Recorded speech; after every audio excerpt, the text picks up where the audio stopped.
अस्सलाम वालेकुम स्टूडेंट्स। देखें, अब हम हैं चैप्टर नंबर 2 पर। चैप्टर नंबर 1 आप लोगों ने कंप्लीट कर लिया हुआ है। उसकी रिव्यू एक्सरसाइज और मुझे जो पता चला है वो सारे के सारे उसके आपने सॉल्यूशंस यानी वो कंप्लीट कर लिया है 1.4 तक विद रिव्यू एक्सरसाइज।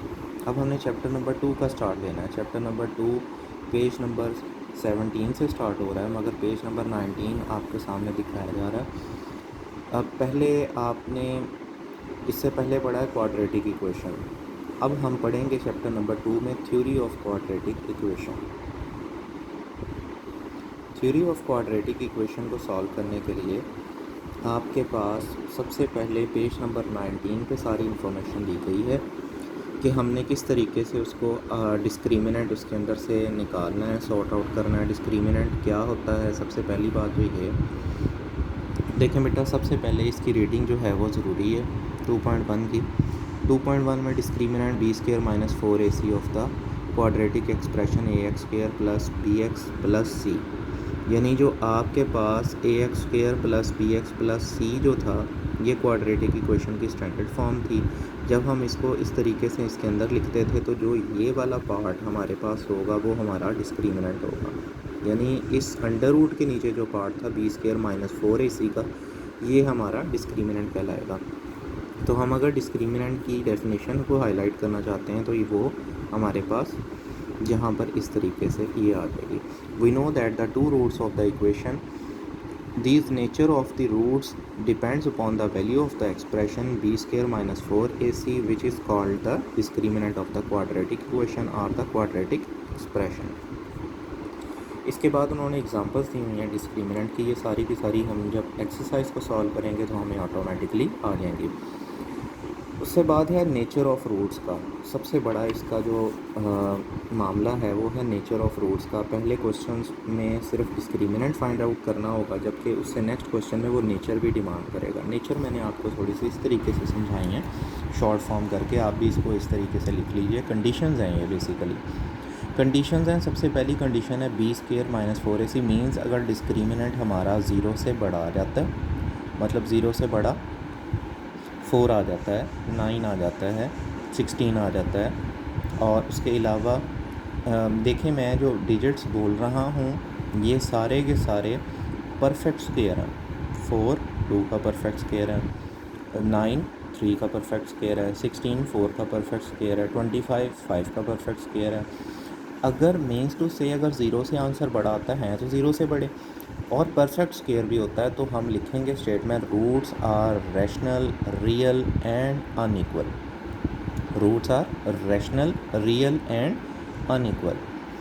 उसके बाद सेकंड कंडीशन आ जाती है जब आंसर 0 से बड़ा ज़रूर है मगर वो कोई भी है, मतलब 3 है, 5 है, 7 है, 8 है, वो परफेक्ट स्क्वायर नहीं है। परफेक्ट स्क्वायर नहीं है आपकी बात, तो फिर हम क्या लिखेंगे, यहाँ से चेंज देखें क्या है। मैंने उसको एनसर्कल किया है। रूट्स आर, अब पहले रैशनल लिख रहे थे, अब इर्रेशनल लिखेंगे। रियल एंड अनइक्वल होगा तो रियल नंबर ही वो। अनइक्वल लिखने से क्या मुराद है, ये भी दोनों जगह पर जो अनइक्वल लिखा है इसका जो डायरेक्ट लिंक है वो है 0 के साथ। अगर 0 के बराबर आता है तो इक्वल होगा, अदरवाइज़ हम अनइक्वल ही लिखते हैं सब में। अब देखें अगर 0 के बराबर ही आ जाता है, जैसे अभी मैंने आपको बात बताई, तो रूट्स आर रियल यानी रैशनल रियल एंड इक्वल। अब अनइक्वल का वर्ड नहीं, अब चेंज हो गया है, इक्वल। फिर फोर्थ कंडीशन है अगर 0 से छोटा आ जाता है, मतलब नेगेटिव साइड पे चला जाता है, -1 -2 -3 कुछ भी, तो नेगेटिव साइड पर जाने पर हमारे पास जो लिखा हुआ है roots are imaginary and unequal. Unequals mean यानी 0 के बराबर नहीं है, कुछ भी और हो सकता है, तो इमेजिनरी का वर्ड यूज़ किया गया है। बुक पर आपके कॉम्प्लेक्स कॉन्जुगेट का भी वर्ड इस्तेमाल किया गया होगा, तो आप मगर इमेजिनरी लिख दें बात पूरी हो जाती है। अच्छा, अब इसके बाद हम चलते हैं एक्सरसाइज 2.1 के क्वेश्चन नंबर 1 पार्ट नंबर 1 पर। ये देखिए क्वेश्चन नंबर 1 है part number 1, what is discriminant. Discriminant होता क्या है, क्वाड्रेटिक जो इक्वेशन थी, क्वाड्रेटिक जो फार्मूला था उसके अंदर से हमने बी स्क्र माइनस 4ac जो अंडर रूट के नीचे था उसको हमने कह दिया कि ये डिस्क्रिमिनेंट है। अच्छा, क्योंकि इसकी नेचर यहीं पर छुपी होती है। जब हम इसको अगर इसमें वैल्यूज़ लगा कर देख लें तो वही क्वेश्चन की नेचर होगी। ax² plus bx plus c, ये तो आपको पता ही होगा कि ये हमारी स्टैंडर्ड फॉर्म थी क्वाड्रेटिक इक्वेशन लिखने की। तो जो a है वो x के साथ है, जो b है वो ये इस तरीके से है, और जो c है वो ये मैंने आपके सामने एनसर्कल करके समझा दिया। जब डिस्क्रिमिनेंट में वैल्यूज़ पुट की तो हमारे पास आंसर देखें क्या आ रहा है इसका 17। ये पार्ट नंबर 1 है, आंसर आया 17। कैसे? जब किसी भी चीज़ का स्केयर लें, चाहे वो पॉजिटिव का है या यहाँ पर -3 भी होता तब भी आंसर 9 ही आना था। ठीक है, अब उसके बाद है क्वेश्चन नंबर इसका पार्ट नंबर 4। क्वेश्चन 1 है, पार्ट नंबर 4 है।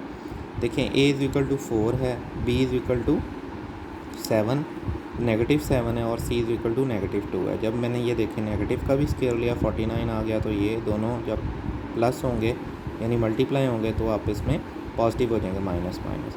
तो ये 49 प्लस 32 हमारे पास आ जाएगा। 49 प्लस 32 क्या आंसर आया 81। क्वेश्चन नंबर 2 आ गया आगे, नेचर ऑफ रूट्स का नेचर फाइंड करनी है, उसके बाद वेरीफाई भी करना है। उसने कहा वेरीफाई मीन्स आपने क्वाड्रेटिक फार्मूला में लगाकर उसकी वैल्यूज़ देखना है कि वाकई जैसा कि हमने मतलब पढ़ा है कंडीशंस को वैसा हो भी रहा है या नहीं। x² -23x + 120 = 0।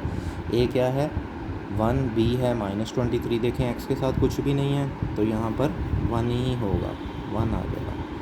तो 23 नेगेटिव का है इसलिए b -23, c 120। जब हमने पुट किया आंसर तो हमारे पास 49 आ गया। 49 क्या है? परफेक्ट स्क्वायर है किसका? 7 का। रूट्स आर, वही स्टेटमेंट उठा, रियल, रैशनल एंड अनइक्वल। इसके बाद वेरीफाई किया, वेरीफाई करने इतने ही पार्ट का हमारे पास क्या आंसर आया था 49। अब देखें b क्या है -23, मैंने वैल्यूज़ फेड की, उसके बाद मैंने 49 लिख दिया। इसको उसके बाद शॉर्ट फॉर्म में किया तो 23 + 7 प्लस -7 आ रहा है ना, तो एक तरफ +7 और एक तरफ -7/2। इसके बाद हमारे पास आंसर आ गया। इसका आंसर क्या आया x = 15, x = 8। देखें डिफरेंट आंसर है, अनइक्वल है, रियल हैं और रैशनल आंसर्स हैं हमारे पास। इस तरह से ये क्वेश्चन सॉल्व हो गया हमारा। इसके बाकी पार्ट्स बच्चों मैंने नहीं किए, वो बाकी पार्ट्स आप खुद करेंगे। तीनों पार्ट आप करेंगे, उसके बाद आप वेरीफाई भी करेंगे उनको। ठीक है, वेरीफाई करना है आपने, चेक करना है कि वाकई जो बात कही गई है कंडीशंस में वो वाकई सच है। इसके बाद मैंने लिखा आपके लिए क्वेश्चन नंबर 3। क्वेश्चन नंबर 3 था k² x² 2k + 1 के बाहर x है और 4 इज द परफेक्ट स्क्वायर। उसने कहा ये परफेक्ट स्क्वायर है और ये देखें इसका डिस्क्रिमिनेंट फाइंड करना है। जब हमने डिस्क्रिमिनेंट फाइंड आउट करना है सेम उसी तरह से b के ऊपर हमने स्क्वायर लगा दिया -4ac। इसके बाद देखिए आप वैल्यूज़ कैसे चेंज होना शुरू हो गई। जब हमारा क्वेश्चन खुला इसमें a + b स्क्वायर का फार्मूला लग गया, a² + 2ab + b²। तो ये देखें 4k² + 8k + 4 -16k², 12 इसका आंसर आया। इसको और इसको आप इसमें सम अप करने के बाद देखें ये जो तीनों के तीनों थे ये 4 पर डिवाइड हो रहे हैं। मैंने इसलिए इसको 4 पर डिवाइड कर दिया और इसको दूसरी साइड पर ले गया तो इक्वेशन मेरी थोड़ी सी सीधी हो गई। इक्वेशन सीधी हुई है तो यहाँ पर मिड टर्म ब्रेकिंग हो गई -2k पर और ये -3k + k आ गया, -1 = 0। देखें अब मैंने यहाँ से 3k कॉमन लिया, k - 1, यहाँ से +1 कॉमन लिया, k - 1,3k + 1 = 0। अगर मैं इसको 0 के इक्वल रखूँ तो ये इधर जाएगा, नेगेटिव हो जाएगा, ये इसके डिनोमिनेटर में आएगा, -1/3 इसका आंसर। और यहाँ पर k का आंसर 1 = 1 आ गया।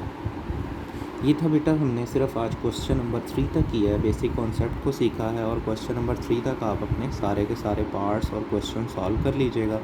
इसके बाद हम 2.1 को आगे बढ़ाएंगे और फर्दर जो है वो फिर 2.1 को कंप्लीट करेंगे नेक्स्ट लेक्चर्स में अपने। Thank you ji.